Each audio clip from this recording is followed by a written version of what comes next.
এই যে একটা সুন্দর আয়োজন, এই সুন্দর আয়োজন অতীত থেকে হয়ে আসছে, এই বছরও হয়েছে। আর আমরা দোয়া করি এই সুন্দর আয়োজনটা আল্লাহ কিয়ামত পর্যন্ত কবুল করুক বলে আমিন। কেননা এই আয়োজনের দ্বারা আমাদের লাভ আছে, আমাদের কোনো ক্ষতি নেই। এই আয়োজনের দ্বারা এই যে আমরা কোরআন হাদিসের আলোচনা করতেছি, আলোচনা শুনতেছি, আমরা সওয়াবের কাজে অংশগ্রহণ করছি, এই যে করতে পারছি। আর এই আলোচনার দ্বারা আমরা সওয়াবের কাজে অংশগ্রহণ করে আমরা উপকৃত হইতেছি। পাশাপাশি যারা মাটির নিচে আছে, কবরবাসী, তারাও উপকৃত হইতেছে। কেননা এই আয়োজন থেকে তারাও দোয়া পাইতেছে। আর যারা কবরবাসী, তাদেরকে দোয়া ছাড়া আমাদের দেওয়ার মতো আর কিছু কি নাই। জবান খুলেন, কিছু কি নাই। রাসূল বলছেন, ইন্না হাদিয়াতাল আহয়াই ইলাল আমওয়াতি আল ইস্তিগফারু লাহুম। জীবিতদের হাদিয়া, জীবিতদের উপহার মৃতদের জন্য আল্লাহর কাছে ক্ষমা চাওয়া, দোয়া করা। আমরা কবরবাসীদেরকে দোয়া ছাড়া অন্য কোনো উপহার দেওয়া কি নয়, সম্ভব নয়। অতএব এই মাহফিলটা থেকে কবরবাসীদের জন্য দোয়া, তাহলে এই মাহফিলের দ্বারা কবরবাসীরা উপকৃত হচ্ছে আর দুনিয়াবাসীরা উপকৃত হচ্ছে। তাহলে এই সুন্দর আয়োজন আল্লাহ কবুল করুক, সকলে বলি আমিন। ভাইরা আমার, আমি যে আয়াত তেলাওয়াত করছি, ওয়া ইন তাউদ্দু নি'মাতাল্লাহি লা তুহসুহা, এই যে কোরআনের আয়াতের একটা অংশ আমি তেলাওয়াত করছি। আমাকে ওনারা আলোচনার বিষয়বস্তু দিয়েছেন। আমি এটা অবশ্য সুন্দর কথা না, আমি মূলত এই চিঠিটা আবার খোলা হয়। যাই হোক, না হলেও আমি এই বিষয়গুলোকে লক্ষ্য করে একটু করে আলোচনা করতেছি। খোলা হয় না বলতে মাঝে মাঝে আমাদের ব্যস্ততা, যেমন গতকাল দুপুরে আমার প্রোগ্রাম ছিল চৌদ্দগ্রাম উনকোট এলাকায়, আবার রহিমানগর আসছি চৌদ্দগ্রাম থেকে। রাত্রে প্রোগ্রাম ছিল নাঙ্গলকোট, আবার রাত্রে রহিমানগর আসছি। সকালে প্রোগ্রাম ছিল আইনগিরি, আবার রহিমানগর আসছি। দুপুরে নামাজ পড়ানোর কথা ছিল নাসিরপুর, আবার রহিমানগর আসছি। তো কাজে এখন এখানে আসছি, এখান থেকে আবার আমার যাওয়ার কথা। এটা কি চৌদ্দগ্রামে পড়ছে না লালমাই পড়ছে জানি না, এলাকার নাম হলো মিতল্লা, সেখানে যাওয়ার কথা। তো ভাইয়েরা আমার, হয়তো মাঝে মাঝে এই সকল ব্যস্ততার কারণে এইরকম কিছু ঘটে যায়। তো যাই হোক, আমাকে যে বিষয়বস্তুটা দিছেন, আমি এটাকে লক্ষ্য করে আমি একটু আলোচনার সামনের দিকে যাইতেছি। আপনারা আমার সামনে যারা বসা আছেন, মাইকের আওয়াজও যতটুকু যাচ্ছে, সকলে আমার এই আলোচনাটা মন দিয়ে শোনার চেষ্টা করবেন আমলের নিয়তে। আল্লাহ বুঝার তৌফিক দেখ, আমল করার তৌফিক দেখ, সকলে বলি আমিন। দেখেন, আমি যে আয়াত তেলাওয়াত করছি, ওয়া ইন তাউদ্দু নি'মাতাল্লাহি লা তুহসুহা,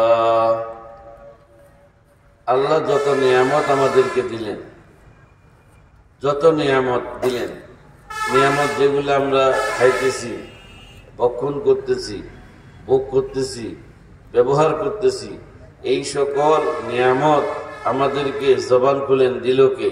আল্লাহ। আল্লাহর নামটা নিতে ভালো লাগেনি না খারাপ লাগে? ভালো লাগে। তাহলে এই সকল নিয়ামত আমাদেরকে দিল কে? আল্লাহ। আল্লাহ। আল্লাহ বলতেছেন, ওয়া ইন তাউদ্দু নি'মাতাল্লাহি লা তুহসুহা, যদি আমি আল্লাহর দেওয়া নিয়ামত গণনা করা তোমরা শুরু করো, গুনতে গুনতে গুনতে গুনতে গুনতে গুনতে মানুষ শেষ হইয়া যাবে, কিন্তু আমি আল্লাহর দেওয়া নিয়ামত গণনা শেষ হবে না। কথাটা কি বলছি? আল্লাহ যত নিয়ামত দিছে, এগুলো যদি গণনা করা শুরু করে, আমরা সারা বিশ্বের যত মানুষ আছি, কোটি কোটি কোটি কোটি কোটি মানুষ, আল্লাহর দেওয়া নিয়ামত গুলি যদি গণনা করা শুরু করে, এই গণনা করতে করতে মানুষগুলি শেষ হয়ে যাবে। আল্লাহর দেওয়া নিয়ামত গণনা কোনোদিন শেষ হবে? জবান খুলেন, শেষ হবে? জবান খুলবেন, সওয়াব হবে, শেষ হবে না। তাহলে এতে বোঝা গেল কত নিয়ামত আল্লাহ দিলেন, কত নিয়ামত আল্লাহ দিলেন, কত নিয়ামত আল্লাহ দিলেন, যেগুলি আমরা ভক্ষণ করতেছি, খাইতেছি, ভোগ করতেছি, ব্যবহার করতেছি। অসংখ্য নিয়ামত আল্লাহ আমাদেরকে দিলেন। এবার আপনি আসেন, এই অসংখ্য নিয়ামতের মাঝে সবচেয়ে বড় নিয়ামত কোনটি? অসংখ্য নিয়ামত দিলেন, অসংখ্য নিয়ামতের মাঝে সবচেয়ে বড় নিয়ামত কোনটি? অসংখ্য নিয়ামতের মধ্যে সবচেয়ে বড় নিয়ামত হলেন আমাদের নবী সাইয়্যিদুল আম্বিয়া মুহাম্মদুর রাসূলুল্লাহ। তাহলে আমাদের নবী হলেন এই যে কথাটা বললাম, পৃথিবীর কোটি কোটি কোটি মানুষ আল্লাহর দেওয়া নিয়ামত গণনা, যত নিয়ামত দিচ্ছেন গণনা করে শেষ করতে পারবে না, এত নিয়ামত আল্লাহ দিচ্ছেন। আর এত নিয়ামতের মধ্যে সবচাইতে বড় নিয়ামত হলো আমাদের নবী। সকলে জবান খুলেন আমাদের নবী, সকলে জবান খুলেন আমাদের নবী, আমাদের নবী। এর চাইতে বড় নিয়ামত আমাদের জন্য আর হইতে পারে না। বলে হুজুর কেমনে এত বড় নিয়ামত নবী? এবার আপনি আছেন ভাইরা আমার, আসমান জমিন, চন্দ্র সূর্য, পাহাড় পর্বত, নদ নদী, খাল বিল, মানব দানব আল্লাহ কিছুই সৃষ্টি করতেন না। দেখেন, আসমান জমিন, চন্দ্র সূর্য, পাহাড় পর্বত, নদ নদী, খাল বিল আল্লাহ কিছুই সৃষ্টি করতেন না। কোন নিয়ামত আল্লাহ সৃষ্টি করতেন না, কোন নিয়ামত আল্লাহ দিতেন না। আল্লাহ যদি সৃষ্টি না করতেন, আল্লাহর বন্ধু আমাদের নবী সাইয়্যিদুল আম্বিয়া মুহাম্মদুর রাসূলুল্লাহ সাল্লাল্লাহু আলাইহি, তাহলে এতে বোঝা গেল কি, যেই নবীর খাতিরে আল্লাহ এত নিয়ামত দিলেন, এত নিয়ামত সৃষ্টি করলেন, সেই নবী হলো সবচাইতে বড় নিয়ামত। জবান খোলেন না, সেই নবী হলো সবচাইতে কি বড় নিয়ামত। এর চাইতে বড় নিয়ামত আমাদের জন্য আর হতে পারে না। তাহলে এতে বোঝা গেল সকল নিয়ামতের চাইতে বড় নিয়ামত আমাদের নবী। সকল নিয়ামতের উৎস হইলেন আমাদের নবী, সকল নিয়ামতের মূল হইলেন আমাদের নবী। কথাগুলা বলছি, সকল নিয়ামতের চাইতে বড় নিয়ামত আমাদের নবী, সকল নিয়ামতের চাইতে সকল নিয়ামতের উৎস আমাদের নবী, সকল নিয়ামতের মূল হলেন আমাদের নবী। আমাদের নবী হইলেন সব চাইতে বড় নিয়ামত, এর চাইতে বড় নিয়ামত আর হইতে পারে না। এবার আপনারা আসেন ভাইরা আমার, নবী কত বড় নিয়ামত। যারা চিনছেন তারা নবীকে গ্রহণ করছেন, নবীকে তারা মানছেন। যারা নবী কত বড় নিয়ামত, যারা চিনছেন তারা মানছেন, আর যারা চিনেন নাই তারা মানেন নাই। নবী কত বড় নিয়ামত, যে যত বেশি চিনছে সে তত বেশি মানছে, আর নবী কত বড় নিয়ামত, যে চিনে নাই সে মানে নাই। এবার আপনাকে চিনার একটা উদাহরণ দিই। আমাদের নবী যখন থেকে কলেমার প্রচার প্রসার শুরু করলেন, আমাদের নবী যখন থেকে কলেমার প্রচার প্রসার শুরু করলেন, ভাইরা আমার, নবীর দাওয়াত কবুলকারীর সংখ্যা বাড়তেছে, নবীর দাওয়াত কবুলকারীর সংখ্যা বাড়তেছে, কবুলকারীর সংখ্যা বাড়তেছে। আবু জাহাল তার অনুসারীরা এটা সহ্য করতে পারতেছে না, কোনোভাবেই সহ্য করতে পারতেছে না। নবী মুহাম্মদ নামক যুবক ইসলাম নামক ধর্মের প্রচার প্রসার করে, আর তার দাওয়াত কবুলকারীর সংখ্যা দিন দিন বাড়তেছে, তার দাওয়াত কবুলকারীর সংখ্যা দিন দিন বাড়তেছে। যে আমাদের ধর্মের লোকেরা তার অনুসারী হয়ে যাচ্ছে, আমাদের ধর্মের লোকেরা মুসলমান হয়ে যাচ্ছে। আমাকে আবু জাহাল তার অনুসারীরা বলে, আমাদের ধর্মের লোকেরা আজকে দেব দেবীর পূজা ছেড়ে তারা মুহাম্মদ নামক যুবকের অনুসারী হয়ে যাচ্ছে, তারা মুসলমান হয়ে যাচ্ছে। এই জন্য তারা বিভিন্ন কর্মসূচি নিল আমাদের নবীর বিরুদ্ধে। মূল কথাটা কি, নবী কত বড় নিয়ামত, যারা চিনছে তারা মানছে। এই চিনার একটা উদাহরণ। এখন আবু জাহাল বিভিন্ন কর্মসূচি নিলেন আমাদের নবীর বিরুদ্ধে, যাতে করে আমাদের নবীর অনুসারী আর হইতে না পারে। কিন্তু যতই চেষ্টা করলো না, নবীর অনুসারীর সংখ্যা দিন দিন দিন দিন দিন দিন আল্লাহ বাড়াইতেছে। আলহামদুলিল্লাহ কই না? এখন আবু জাহাল বহু ধরনের কর্মসূচি নিল, কোন কর্মসূচি দিয়ে আমাদের নবীর অগ্রগতি বন্ধ করা যাচ্ছে না। শেষ পর্যন্ত আবু জাহাল করলো কি দেখেন, কঠিন এক কর্মসূচি নিচ্ছে। কর্মসূচি কি, খানায় কাবার সামনে একটা সভা ডাক দিলেন বড় করে। এই সভায় অনেক লোক আসলো, আসার পরে আবু জাহাল দাঁড়াইলো, দাঁড়াইয়া বলতেছে যে আপনারা যে আসছেন এখানে আমার দাওয়াতে, কেন আসছেন আপনারা জানেন না তো, অতএব আপনাদেরকে জানাই। আর যেই বিষয় নিয়ে আপনাদেরকে ডাকছি এই বিষয় নিয়ে পরামর্শের ভিত্তিতে একটা সিদ্ধান্ত নেওয়া লাগবে।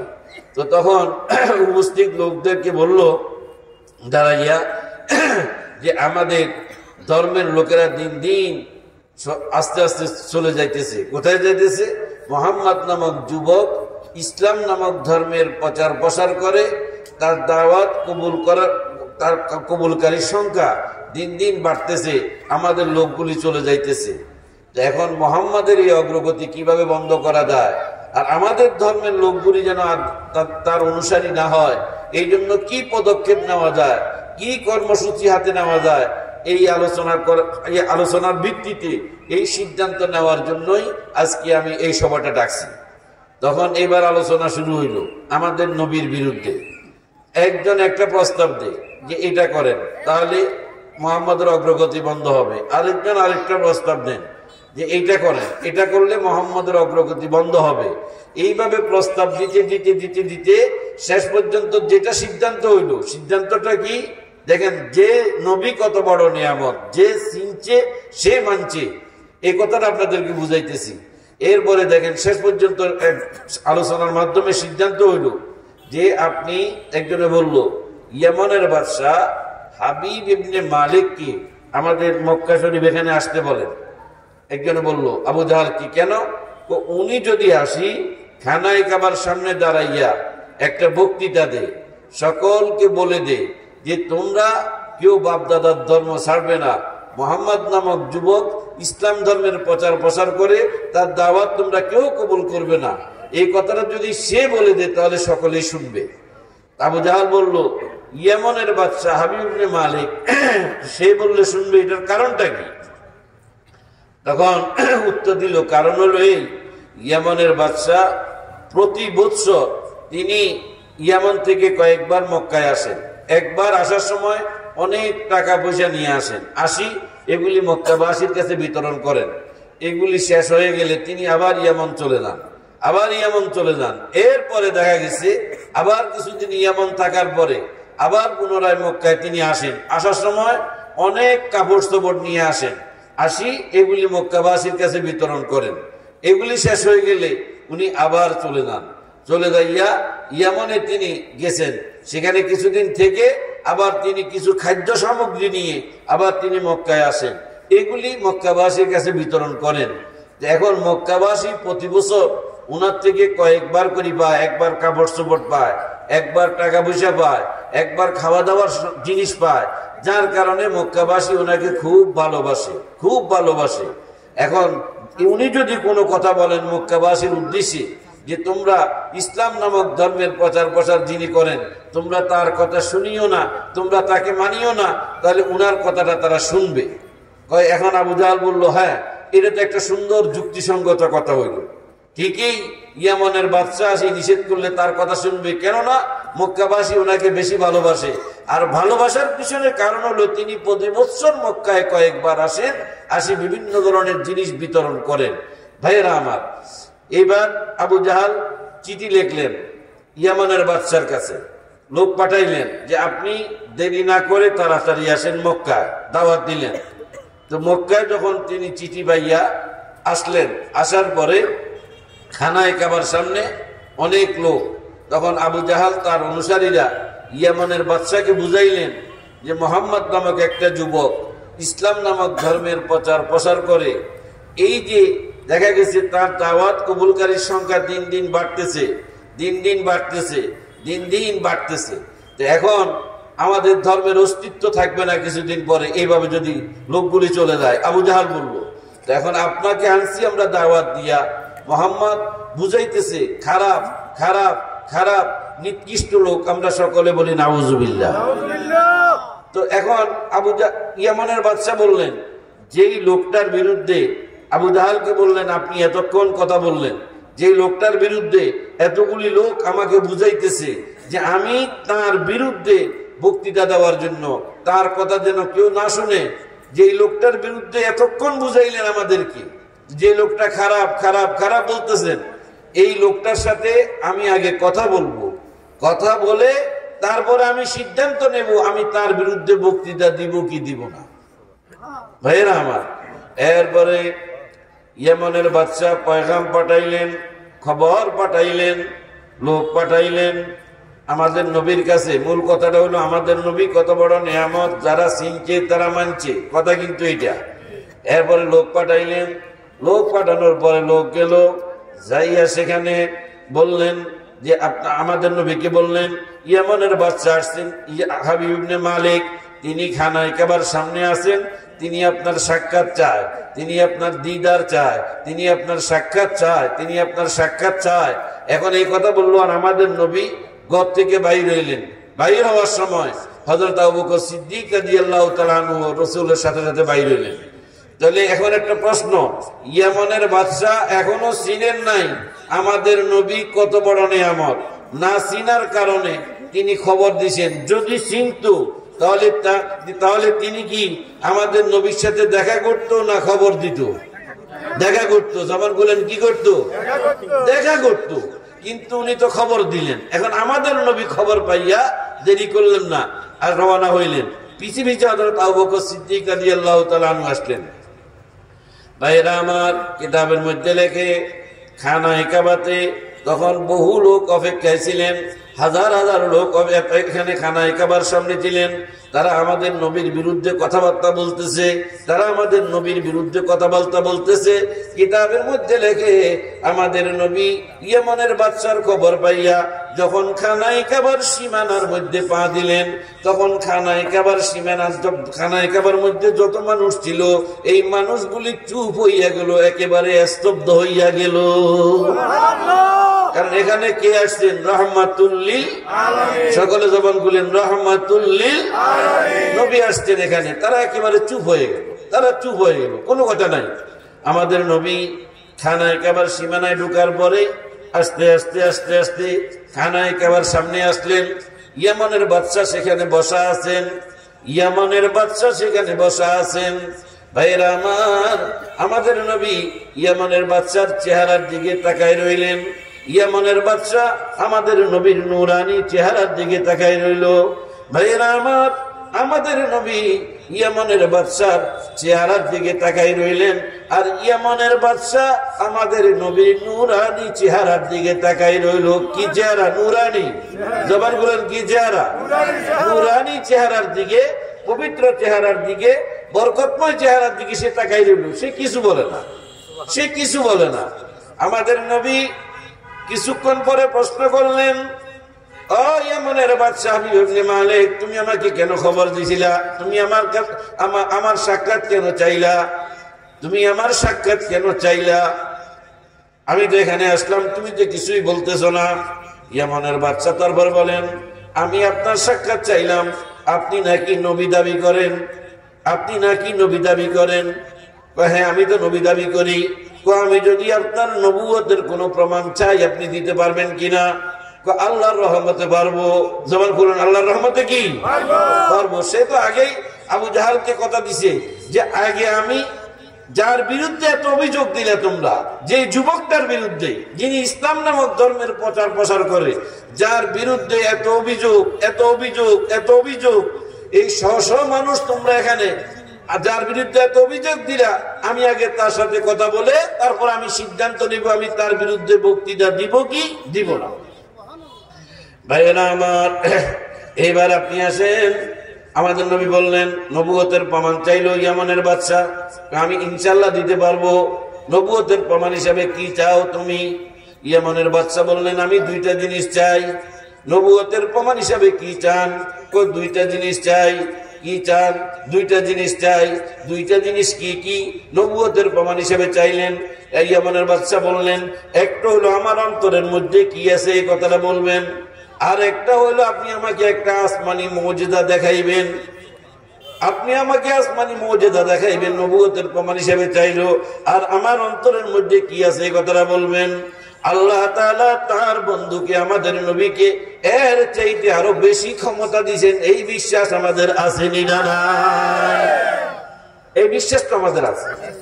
আমরা নবীকে দেখি নাই বটে, কিন্তু এই বিশ্বাস আমাদের কি আছে।